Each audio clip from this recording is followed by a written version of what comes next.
Chapter 5. Double Worries. The news that the plane carrying the Emerson College boys over the Pacific was in trouble stunned Nancy. Mr. Drew, though fearful, tried to cheer his daughter by saying that pilots often accomplished miraculous feats with their craft. But as time went on, even the lawyer had to admit that the reports were most discouraging. "We mustn't give up hope, though," he said. Mr. and Mrs. Sakamaki left in a little while. They expressed the fervent hope that the chartered plane would make a safe landing. Nancy and her father, seated near Hannah Gruen, decided to turn on a radio so that they could get almost continuous reports. "Do you think I should call Bess and George?" Nancy asked her father. "Perhaps you shouldn't worry them," Mr. Drew replied. The words were hardly out of his mouth when the three of them heard footsteps on the front porch, then the ringing of the doorbell. Nancy hurried to answer. "Bess! George!" she cried out. "Oh, Nancy, you've heard the news?" Bess asked, her voice trembling. Nancy nodded as the three girls walked into the living room. Bess and George spoke to Mr. Drew and Hannah Gruen, then sat down to look and listen to the television and radio. Hour after hour went by, with everyone's hopes dimming. At dawn, Mr. Drew suggested that the girls go to bed. "I couldn't sleep," said Nancy. Nor I. George and Bess agreed simultaneously. At that moment, a radio announcer said, "We interrupt this program for a special bulletin. Word has just been received that the plane carrying the students from Emerson College has landed at the Los Angeles airport. Everyone is safe." "Super!" George cried out. "Oh, isn't that wonderful?" Nancy exclaimed. Bess said nothing. Tears of joy stood in her eyes. But she joined in the jubilation which followed. Everyone hugged everyone else, and then Hannah hurried to the kitchen and prepared a snack consisting of hot chocolate and toast.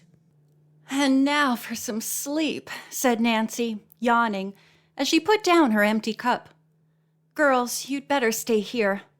"You won't have to ask me twice," George replied wearily. She telephoned home, and then Bess called her family. While the girls were preparing for bed, Bess kept staring into space and had little to say. Finally, Nancy asked her what the trouble was. "Maybe I'm a sissy," her friend replied.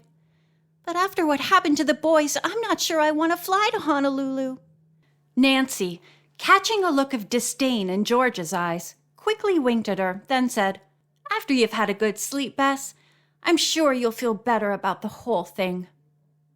Nancy's prediction proved to be true. When Bess awakened in the late morning, she laughed at her own fears.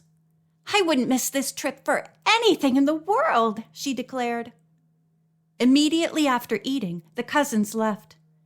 Nancy decided to drive downtown and shop for another small suitcase. As she was about to leave the house, the telephone rang. Police Captain McGinnis was calling her. "Would you mind coming down to my office?" he asked. "I think you'll be interested in something we found out." "I'll be there in a few minutes," the young sleuth answered.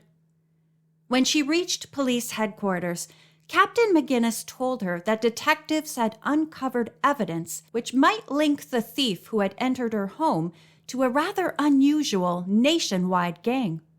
"We don't actually know any of the members," the officer went on, "but we've been told they call themselves the Double Scorps." "Double Scorps," Nancy said. "Is there any special significance to that name?" "It stands for Scorpions," Captain McGinnis replied. "From what we have found out, they always work in pairs, and they're a bad lot." He opened a large ledger-type book on his desk. "There are a number of unexplained local robberies on our blotter," he said. "One is of particular interest. A man's ancient Chinese ring of great value was taken from the home of Mr. Homer Milbank." The officer looked up and smiled at Nancy. "I thought perhaps you'd like to help us," he said. Nancy lifted her eyebrows. "Me? Captain McGinnis, you know I'm going to Honolulu. That's just the point, the officer told her. Mr. Milbank bought the ring in Honolulu. There is just a possibility it may find its way back there.